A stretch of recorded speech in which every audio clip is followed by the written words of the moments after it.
Salam sejahtera selalu buat kita semuanya. Kita ketemu lagi pada sesi awal perkuliahan di Front Office 3. Di mana pada sesi perkuliahan ini kita akan membahas yang berkaitan dengan beberapa hal. Ya, langsung saja. Yang pertama yang berkaitan dengan adanya tujuan pembelajaran. Itu apa saja? Di sini adalah pertama adalah memahami dan mengerti yang berkaitan dengan tata kelola operasional di Front Office Departemen. Ya, lalu yang kedua adalah mahasiswa mengerti dan memahami yang berkaitan dengan formulir dan form-form mengenai pendapatan harian operasional di kantor depan. Selanjutnya yang ketiga adalah mahasiswa juga harus memahami proses pelaporan daily report revenue, ya, dan juga terkait dengan catatan keuangan tamu di Front Office Departemen. Jadi yang berkaitan dengan billing sistemnya nanti atau rekening tamu harus paham mengenai tata aturan keuangan yang ada di Front Desk Agent.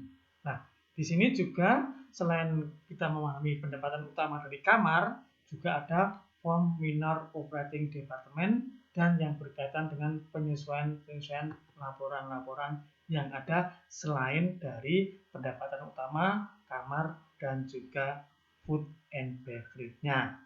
Selanjutnya, dasar-dasar akuntansi pelaporan kantor depan.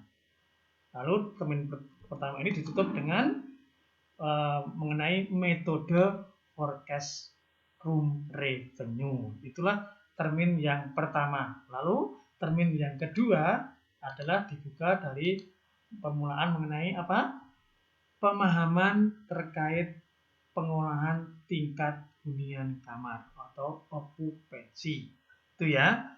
Selanjutnya nanti juga akan di pengertian mengenai mesin edisi atau internal data capture yang berkaitan dengan credit card maupun juga debit card. Termasuk juga mengenai metode pembayaran di hotel. Lalu juga ada billing sistem hotelnya bagaimana. Dan nanti akan mengerucut pada mekanisme kerja di night audit. Termasuk nanti juga harus memahami pengolahan pelaporan night audit. Karena di night audit lah yang merupakan jembatan terakhir dari suatu pelaporan pendapatan harian yang nanti akan dilaporkan kepada back office. Dan terakhir ditutup dengan korespondensi tamu yang merupakan barometer guna peningkatan tingkat hunian kamar suatu hotel. Ya, jadi yang berkaitan dengan ini berkaitan dengan ini apa ya?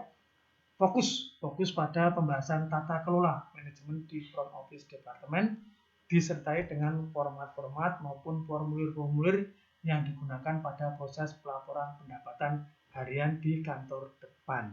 Ya, selanjutnya di samping itu juga tidak kalah pentingnya pemahaman yang berkaitan dengan prosedur pembuatan laporan oleh night audit selaku petugas yang mengerjakan alur pelaporan di kantor depan.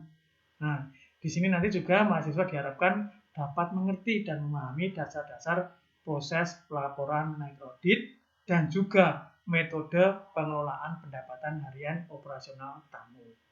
Itu ya, jelas ya. Jadi itulah yang akan nanti kita kondisikan di perkuliahan Front Office 3 ini. Ya, sebagai pemahaman pertama awal, kita harus tahu mengenai fungsi manajemen DFO, di mana manajemen sebagai dasar untuk mencapai tujuan tertentu dengan menggunakan sumber-sumber yang tersedia sebaik mungkin. Nah, di sini dalam proses manajemen terdapat beberapa komponen. Ya, ada perencanaan, planning, pengorganisasian, organization, pengkoordinasian, coordinating, penempatan karyawan atau staffing, pengontrolan, kepemimpinan, dan terakhir adalah evaluasi. Ya, kita simak yang pertama yang berkaitan dengan ini apa? Mengenai ini. Coba saya cek dulu lagi. Ya, berkaitan dengan ya ini.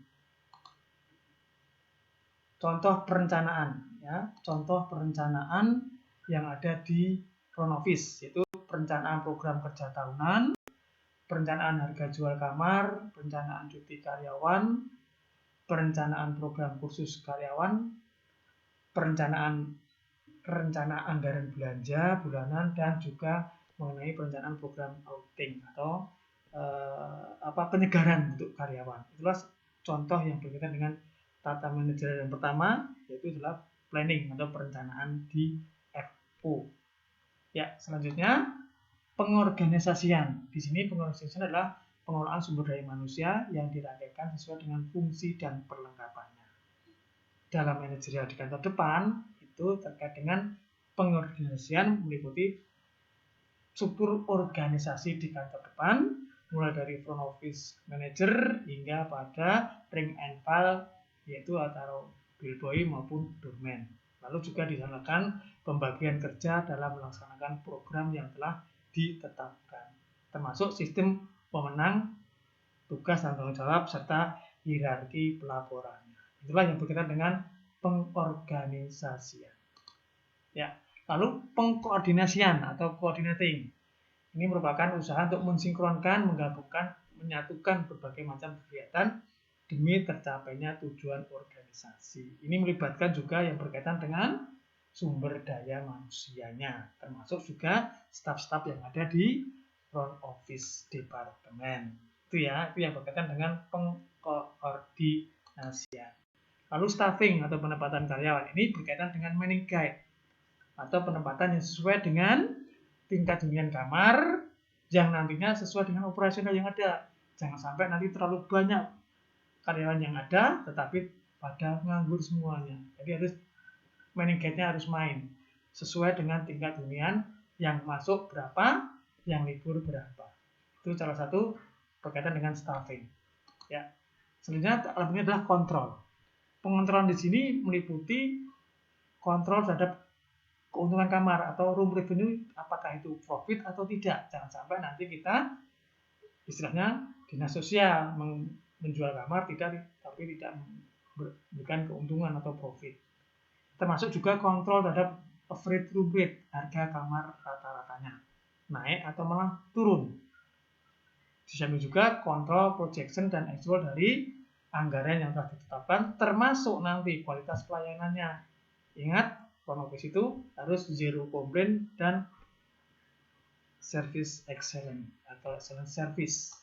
Nah, kepemimpinan juga sangat diperlukan karena di sini makanya tadi di depan dilibatkan adanya training untuk mengembangkan skill-skill yang dimiliki oleh staf agar nantinya tercipta kepemimpinan dari staf-staf tersebut. Ya, terakhir adalah evaluasi. Jadi semuanya harus ada evaluasi. Ya, bila hasil akhir ternyata belum sesuai rencana, maka perlu diadakan revisi atau peninjauan kembali terhadap kelayakan yang telah dilaksanakan tadi. Karena evaluasi adalah proses akhir dari fungsi manajemen. Ya, apakah sudah sesuai dengan sasaran atau belum. Nah, itu ya. Mudah-mudahan nanti landscape pemahaman front office 3 ini bisa membantu mahasiswa dalam belajar mengerti dan memahami arti pentingnya mengelola manajemen di front office departemen. Demikian dari saya, tetap stay di sini, jangan pindah kemana, tetap salam sehat selalu buat semuanya, tetap fokus dan salam bahagia.